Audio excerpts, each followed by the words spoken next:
Honestly, the intro. You know who these guys are. Strong anime guys. Let's just get into it. If you think Saitama is an omnipotent gag character that can one-shot anybody in fiction, he would win the fight. Thank you for watching. Subscribe.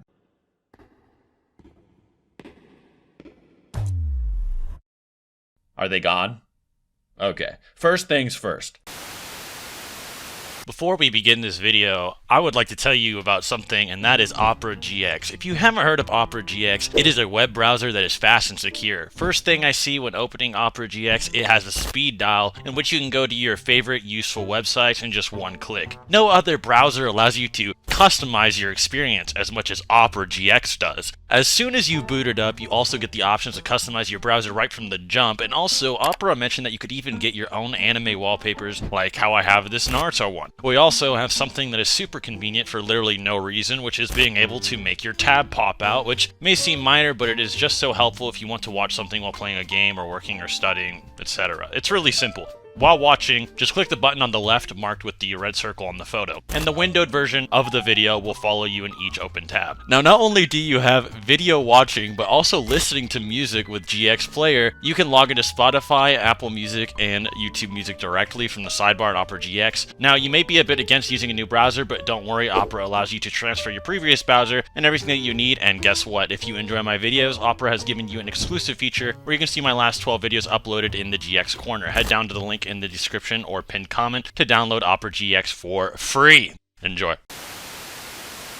First things first, Saitama is undeniably stronger than Gojo. Compared to the power of Gojo, Saitama may as well be an eldritch powerhouse that can literally fart his entire planet away. In One Punch Man's manga, chapters 159 through 166, we see Saitama face off against a god-amped martial artist named Garo in a state called Cosmic Fear Mode. As they fight, Saitama and Garo's fist clashing have such destructive energy that other top-tier characters like the #1 hero Blast and many other dimensional fighters have to actually teleport the energy away, or else the entire Earth will be annihilated. In doing so, many stars completely vanish from reality far off in the cosmos. During this battle, our One Punch Man gets so absurdly overpowered, he sneezes and accidentally almost blows up Jupiter. As a reminder, Jupiter is a gas giant with a mass, according to Universe Today, of over 318 times that of Earth. He also grabs one of Jupiter's many moons and flips it so hard, it just literally destroys it. Even attacks earlier when Saitama is much weaker can easily annihilate and dissipate energy beams that are going to obliterate the Earth with possibly enough energy to destroy stars, if you use English translations of the One Punch Man compass and maybe some naming fallacies. On the other hand, Gojo does all in comparison. The greatest feats in Jujutsu Kaisen for the most part tend to be considered the creation of domains via domain expansion, such as when Dagon creates a tropical island with an unknown amount of water around it, with others such as Jogo creating earthquakes and meteors that could damage cities, etc. The most highballed interpretation is if you considered this action mark here in the Jujutsu Kaisen manga in Dagon's domain that we mentioned earlier to be a star, and say Dagon had enough energy to create a star in his domain. However, this is clearly just an action highlight, with the light source of his domain being unknown. Even if you were highly charitable and granted it to them, a charitable interpretation of Saitama would also utterly annihilate anyway, with many thinking Saitama, even not being charitable, could destroy multiple solar systems to even galaxies, as shown literally on screen.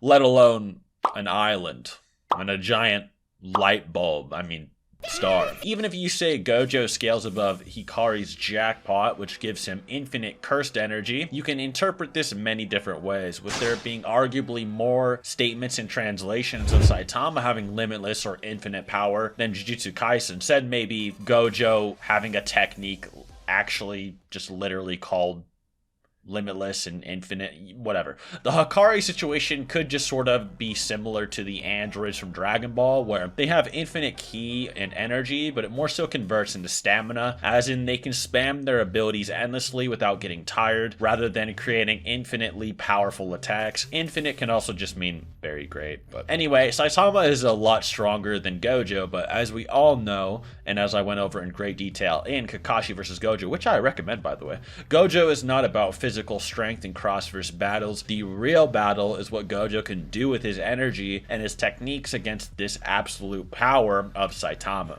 The main three abilities Gojo has that will be even up for discussion considering the sheer power gap here are 1. His Jujutsu technique Limitless, or his curse technique, and 2. Hollow Purple, which is sort of an extension of that Limitless technique, and 3. His domain expansion Unlimited Void. In every discussion of Gojo versus another character, one of the main reasons everyone immediately assumes Gojo is so overwhelmingly OP is due to the Limitless curse technique. Most discussions go from could he beat Gojo to could he even touch Gojo. In my last Gojo video, Gojo vs. Kakashi, I gave a huge breakdown of Limitless featuring a large article from Jump Giga Summer 2021 where Shonen Jump themselves got a bunch of mathematicians and the JJK editor to break down how JJK and Gojo's abilities work in terms of numbers and mathematics and so forth. Well, I'm not going to give the same full breakdown for the sake of returning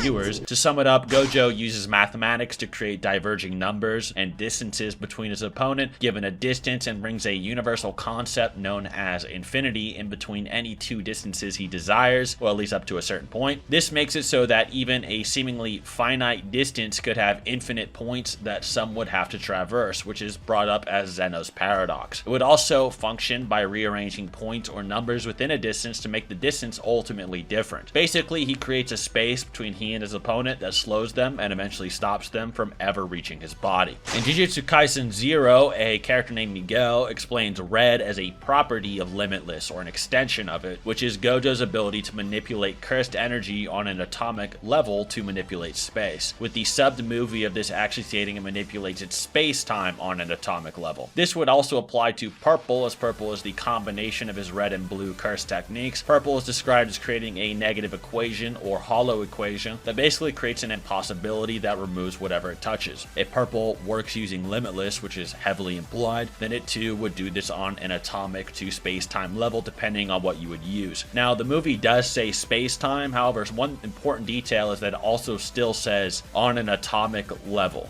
So take that as you will.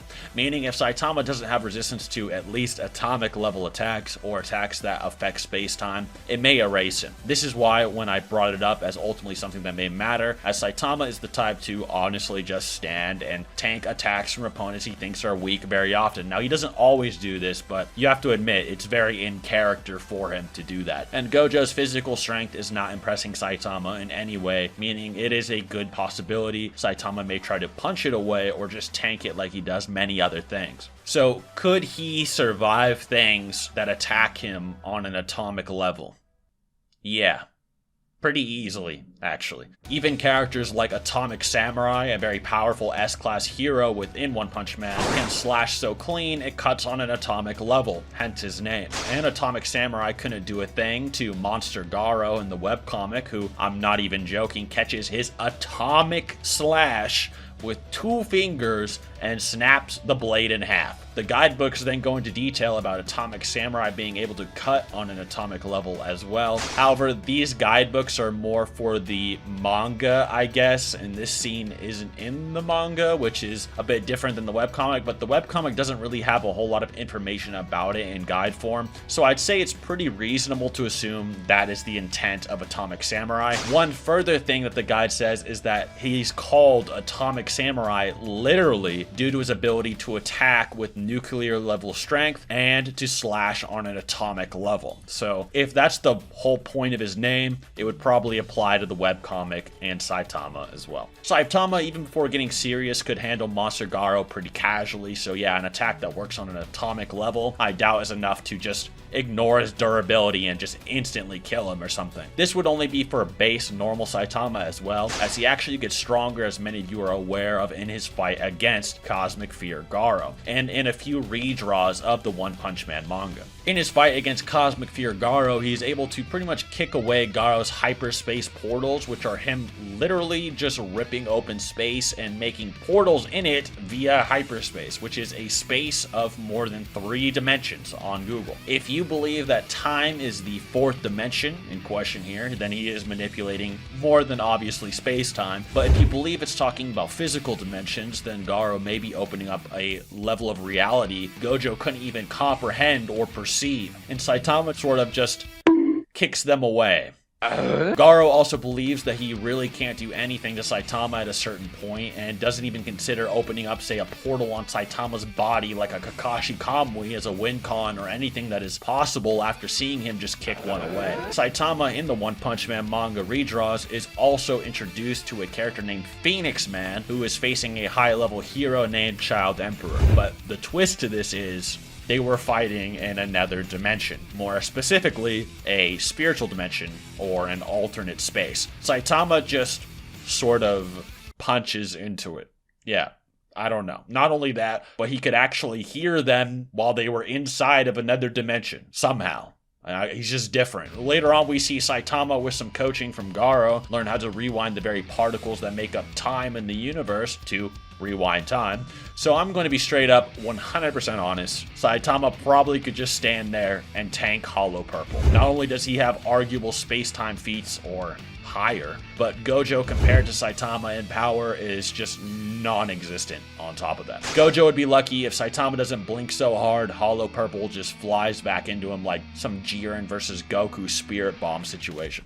Oh yeah, and Saitama being able to punch away space and all that, or even interact with it. A pretty interesting ability of his. In the anime, Gyurugenshu, a general of main antagonist named Boros, hopefully I didn't butcher that dumb octopus's name, is able to manipulate gravity so hard he thinks light has trouble escaping from it. Even One Punch Man's artist, Murata, thinks that he can throw things around at near light speed with his powers as well. Black holes, while too strong for Boros' general to fully replicate, do in fact warp space and time. In fact, most forms of gravity do. Even if this octopus was sort of mimicking its power and making it a very extensive form of gravitational manipulation, Saitama just stands in its force and doesn't even feel it remotely. This is backed up by Saitama later tanking attacks compared to gamma ray explosions, which are the biggest form of explosions in the universe, let alone a pseudo black hole or minor space warping. But what I was really getting into with that was, if Saitama can interact with space-time, right, and Limitless more than likely just works on an atomic level, what if Saitama just sort of punched Limitless away? Yeah, I know that sounds crazy, but I actually made a little example of you guys to show what he might actually be able to do, unironically. You have to remember, atoms, or things on an atomic scale, are still sitting atop space-time. If you can manipulate actual space, or space-time, you can quite literally just bend the fabric that atoms sit upon and negate Limitless. So now, if Limitless is not, of course, manipulating actual space-time fully, rather than just on an atomic level, which is hinted at more in the manga. Now, while there are very, very concrete proofs that Saitama could probably tank Hollow Purple, unless you think it is some conceptual level negative erasure god technique, and some decent proof Saitama could probably easily deal with Limitless, even if you think for some reason he couldn't punch through Limitless, he could still actually get through it. As you know, Saitama at the end of the fight with Garo can reverse causality. So if we're pitting a maxed out Saitama against Gojo, he would know how to do this. If he does this, he could easily rewind time to just reappearing with his fist already in Gojo's face, on a level Gojo couldn't even comprehend, as the attack would be coming from the literal future and isn't even a punch, just him appearing onto Gojo, thus sort of just ignoring Limitless and the space between them. But that's a very plug your controller up Saitama's ass sort of situation that he may or may not ever even do. I think it would just be kind of way funnier and more in character for him to just throw Limitless away or something. Just my taste though. And yes, I'm aware Limitless is of course something that Gojo is constantly generating, but if it was to be negated or punched through, Gojo would then have to reactivate it, and of course Saitama is probably a lot faster than Gojo, which we'll get into soon. The final win con though, Gojo's number 3, Unlimited Void. This is where things can get quite sketchy. If it ever gets to this point, bloodlusted Saitama would blitz and annihilate Gojo before this technique was ever launched, to be quite honest. As you guys may know, many characters in One Punch Man can launch things at speeds faster than light, with Saitama straight up being able to zip around a moon in its almost entirety so fast that an explosion happening on it appears to not even move while he does it, which many have calculated to be much faster than the speed of light. Even characters Saitama flicked a rock at and killed with no expression could apparently throw things at him at near light speed, and he can catch those rocks easily. With Boros being able to kick Saitama so hard he hit the moon at light speed as well. Sort of similar, Saitama also jumps back from said moon at pretty much a similar speed or instantaneously. In Jujutsu Kaisen, characters, top tier characters by the way, hype up things like Mach 3. Bruh. That's right, Mach 3. And things like the speed of lightning are borderline unavoidable instant hit attacks. The only thing that could even remotely negate the speed difference is if you consider Gojo hanging out in the prison realm, which has no time and moving in it as levels of infinite speed. But as we outlined earlier, this may be questionable as Gojo's curse technique and aura may manipulate space and time already, which may allow him to move. Even then, if Saitama reversed causality, he is guaranteed to hit Gojo and one-shot him. Also, if you really want to wank Gojo's speed to inaccessible or infinite, you could easily probably wank Saitama to immeasurable, which means he could just freely move through time. But if Gojo hits the Unlimited Void, what would happen? The Unlimited Void is different as it is a mental attack, and in the Jump Special, domain expansions are explained as setting the coordinates of your opponent and it appearing on them no matter what. So Saitama can't really just dodge it either, because it would just appear wherever his coordinates were. Normally I'd say he could just break out or punch out of it, but once it hits you, you are already being hit with its effects, which are infinite levels of information being shoved into your brain repeatedly. Yeah. Infinite levels of information are injected into your brain on the spot, and you can't move while it happens. Saitama, from what we know of, has no known mental resistances. I'm sure in the One Punch Man manga eventually he probably will get some, but from what we know, he's never really been shown fighting it too much, unless you consider him fighting, say, strong sidekicks or breaking into Phoenix space a mental feat. But the only other thing really is Saitama possibly imagining a universe within himself at the end of Garo, but even then, it's really questionable what that means, or if it's even an infinite universe. And even then, if it was an infinite universe he imagined, Gojo would still inject him with more information. Not joking. Maybe you might be able to argue that Saitama has the ability to ignore information, such as when people talk to him and the information just passes through his head, like comedically. But that seems a little bit disingenuous, but hey, maybe. This ability would probably, not joking, fry Saitama's noggin based on the information we know, although I doubt in actuality it would. Whether the level of information would kill him or not is more debatable, but it could probably stop his movements, if at least briefly. If there's anything you guys think that Saitama has that could negate Unlimited Void, let me know. But otherwise, Unlimited Void isn't just infinite information, it's sort of multiple sets of infinite information. Everything in the universe repeated infinite times, every letter and everything, every sound, literally everything. All right, Unlimited Void. It's sort of an absurdly broken ability that very few shonen characters honestly could ever hope of having a weirdly abstract resistance to. For a character to have a resistance to it, it has to be very, very specific to the story. So I'm not surprised that in One Punch Man we haven't seen something like that written, because it's just so weird, right? In conclusion though, Gojo would be lucky if he ever even got to launch said Unlimited Void to begin with, as Saitama is just much faster, and if bloodlusted, may straight up just punch through Limitless and kill Gojo in one punch.